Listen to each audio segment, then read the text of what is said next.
So when I think about the power of AI to transform business, my mind really goes to the productivity gains that we're going to get from AI.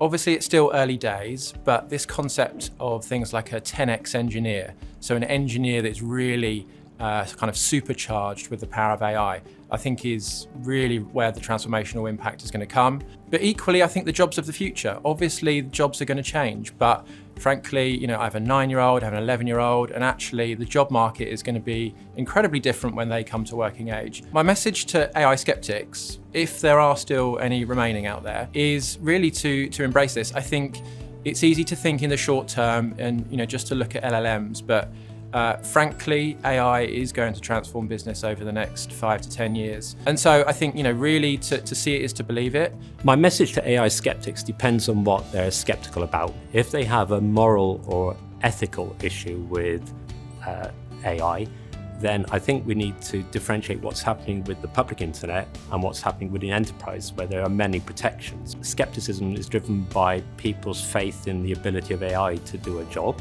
Then AI has already been out there for many, many years and is widely deployed, particularly across retail.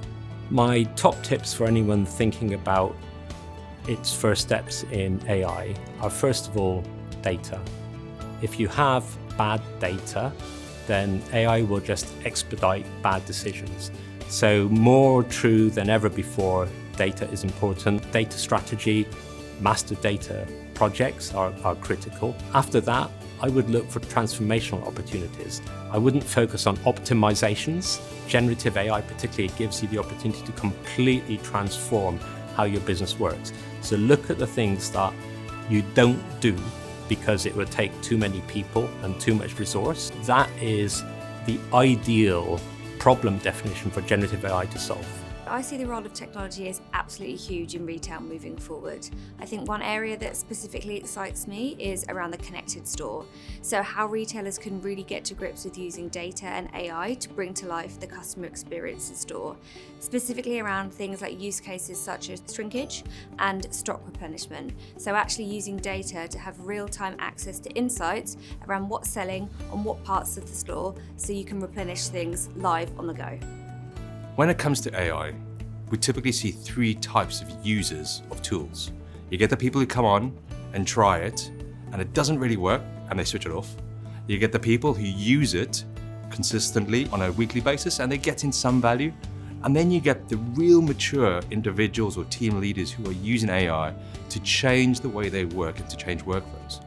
What we've seen lots of different data points that prove that actually only about 5 to 7% of brands or retailers or companies are actually utilizing AI in pure efficiency ways.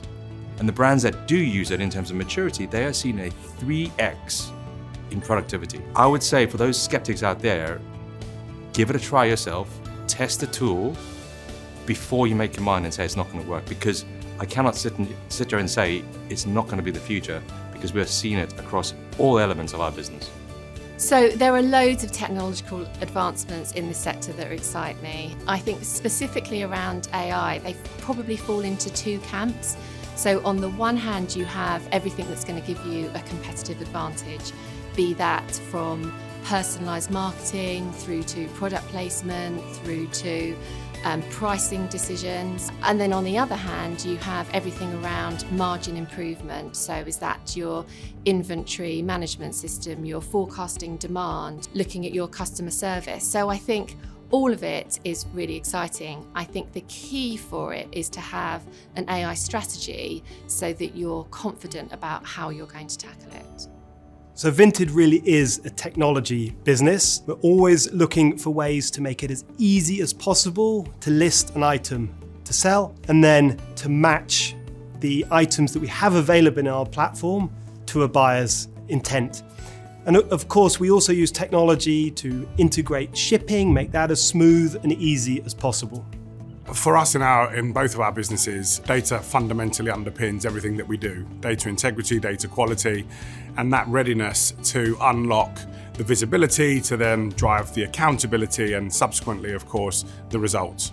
So I've got a message for AI skeptics, because it's been a bit overhyped, and I think there are people in the industry like myself who are passionate about the technology and talk about it as an exciting opportunity, but it feels like hype and it feels like it's not really making a difference. So if you are feeling that way, that there are probably 3 things to do to change your perspectives. The first is people. This wave of technology is more accessible than any previous wave of technology. ChatGPT is a free tool. You can use Sora to generate images. So the first thing to do is to give your people the freedom to experiment. The second is to have a little imagination. There's the Henry Ford quote that probably was never said by Henry Ford about wanting a faster horse and not a new car. But we are definitely in that arena at the moment. And people have invented huge business processes around the constraints of prior technologies, which are no longer there. So the first thing, give your people the chance to experiment. The second thing, have the imagination. And the third thing, which is a private and personal crusade for me, is to set up your ethical boundaries.